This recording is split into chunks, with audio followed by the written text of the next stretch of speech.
tecnologia.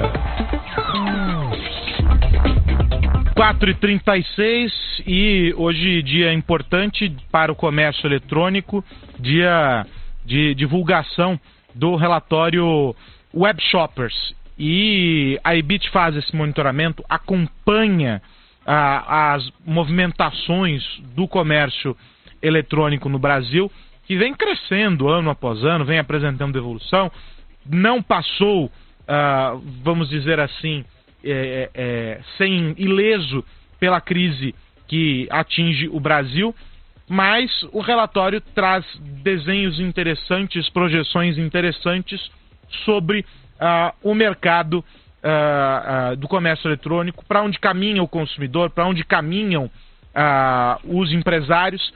E a gente fala sobre esse assunto nessa conversa com o Pedro Guasti, que é CEO da Ebit e presidente do Conselho de Comércio Eletrônico da FEComércio. Pedro, um prazer falar com você sempre, tudo bem? Olá, Carlos e ouvintes da Jovem Pan, boa tarde. O que dá para dizer desse relatório que faz o acompanhamento dos últimos 6 meses, né? O relatório sempre olha 6 meses para trás e projeta os 6 meses que virão. Qual é a conclusão número 1 da 36ª edição do Web Shoppers? Bom, esse relatório 36, lançado hoje, ele mostra que a gente saiu verdadeiramente da crise, pelo menos no comércio eletrônico. Nós tivemos um semestre que, em termos de pedido, começa a apresentar um crescimento positivo. Nós tivemos nos 2 últimos anos esse indicador andando de lado, mas a partir de agora, com o crescimento de pedidos e com a tendência de termos um segundo semestre mais forte, nós voltaremos a ter 2 dígitos de crescimento. Tivemos no primeiro semestre alguns números interessantes que eu posso pontuar para os ouvintes. Eu acho que o mais importante é que a gente já tem aí uma barreira de 50 milhões de compras em um único semestre. A gente atingiu agora 50 milhões no primeiro semestre do ano. E tivemos também algumas marcas importantes, né? O número de consumidores virtuais ativos que fizeram compras pelo comércio eletrônico no Brasil ultrapassou os 25 milhões de pessoas. Tivemos um crescimento superior a 10% em relação ao ano passado. Isso ajudou bastante a termos um resultado positivo e sabemos que boa parte desses consumidores, principalmente os novos entrantes, estão vindo através de smartphones. Aí nessa tua fala tem 2 pontos que eu quero esmiuçar contigo, Pedro. E vamos começar pelo número de consumidores. Você diz 25 milhões de pessoas comprando online. Se a gente for perceber que o universo de brasileiros conectados à internet é 4 vezes, pelo menos 4 vezes maior do que esses 25 milhões, há um espaço para crescimento gigantesco. E aí eu queria ouvir de você o seguinte: o que falta, óbvio que é uma análise muito mais profunda, mas de maneira didática, o que falta para os lojistas alcançarem essas pessoas ou para que essas pessoas alcancem os lojistas que estão vendendo online aqui no Brasil? A sua pergunta é muito boa, Carlos. Assim, são 2 aspectos. São 25 milhões no semestre. Se a gente anualiza esse número, ele já está próximo de 50 milhões. Então, em um ano, a gente tem aí provavelmente a metade dos internautas comprando no comércio eletrônico. O que fazer para a outra metade comprar? Basicamente mais percepção de segurança, o último empurrão de compra e, muito provavelmente, um plástico. Porque plástico, eu digo, é o meio de pagamento, cartão de crédito, porque o cartão de crédito ele é presente em 80% das compras. Então, esse público que provavelmente não usa, ele deve ter alguma dificuldade de ter um cartão de crédito, ou ele tem um poder de compra muito baixo que não permite ele comprar como esses outros 50 milhões. E a segunda parte da resposta é aumento da frequência de compra.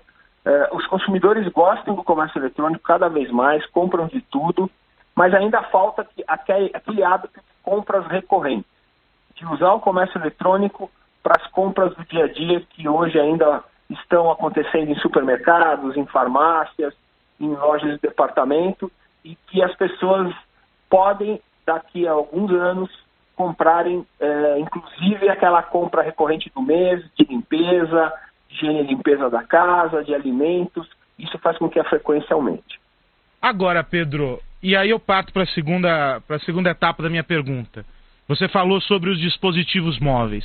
E eu lembro que alguns anos atrás nós dois conversávamos e eu perguntei para você, porque numa das apresentações que você fez do relatório, você foi bastante enfático sobre como o brasileiro adotou o smartphone para comprar.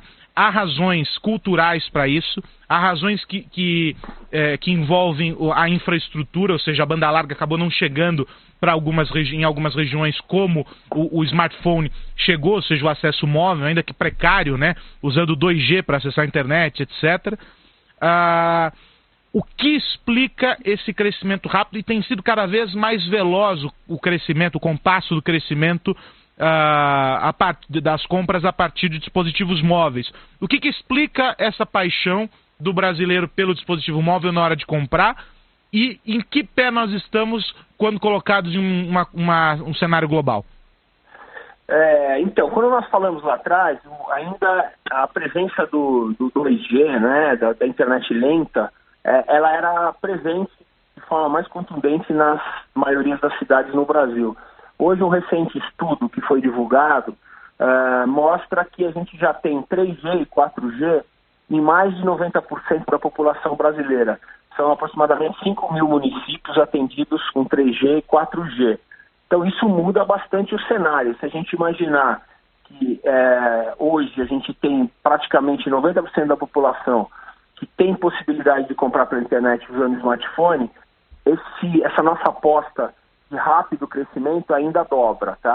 Para você ter uma ideia, no primeiro semestre, nós tivemos, em média, já, no total dessas compras que eu falei, 25%, um quarto, foi comprado por smartphones, tá? Esse número teve um crescimento de quase 6 pontos percentuais em relação ao primeiro semestre do ano passado, mas o que é mais importante, não somente esse crescimento grande, foi que o valor comprado pelo smartphone cresceu 56% em um ano, do primeiro semestre contra o ano passado.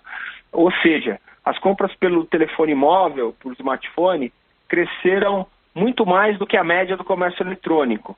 56% por quê? Porque o ticket médio das compras via dispositivo móvel, ela subiu quase 15%, tá? E aí, o resultado de um trabalho muito bem feito, principalmente por grandes empresas de varejo que estão usando essa estratégia para oferecer ao consumidor vantagens quando ele compra via um app, por exemplo. E aí o consumidor compra de tudo também via dispositivo móvel.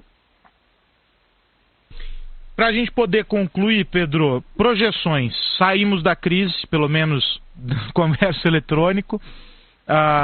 O que dá para projetar para essa segunda etapa de 2017, pensando que o segundo semestre, eu vou colocar aqui entre aspas, tá? É mais empolgante para o comércio, já que a gente vai ter Black Friday, a gente vai ter o Dia das Crianças, é uma data que acaba impulsionando também, né?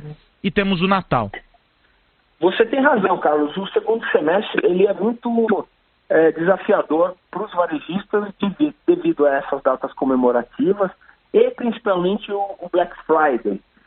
O Black Friday é uma grande aposta do varejo online e a gente sabe que o Brasil deve sair agora dessa crise longa que nós tivemos, a maior da história, dos 2-3 últimos anos, e nós devemos ter uma grande demanda reprimida. Então, qualquer melhoria que a gente tenha já no segundo semestre pode ser um bom momento para o consumidor vir para o Black Friday, para as compras virtuais e aumentar a venda de uma forma muito forte, tá?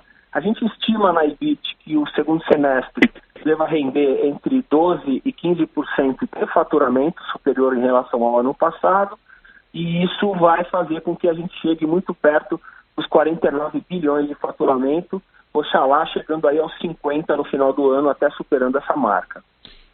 Esse é o Pedro Guasti, presidente do Conselho de Comércio Eletrônico da FEComércio, CEO da EBIT, esmiuçando os dados do relatório Web Shoppers, que chega à 36ª edição, mapeando o comércio eletrônico aqui no Brasil, que é um segmento que vem se destacando bastante e já com esse indício de retomada do crescimento, abandonando a crise. Pedro, um abraço e até a próxima. Muito obrigado, é um grande prazer falar com você e os seus ouvintes, Carlos. Boa tarde.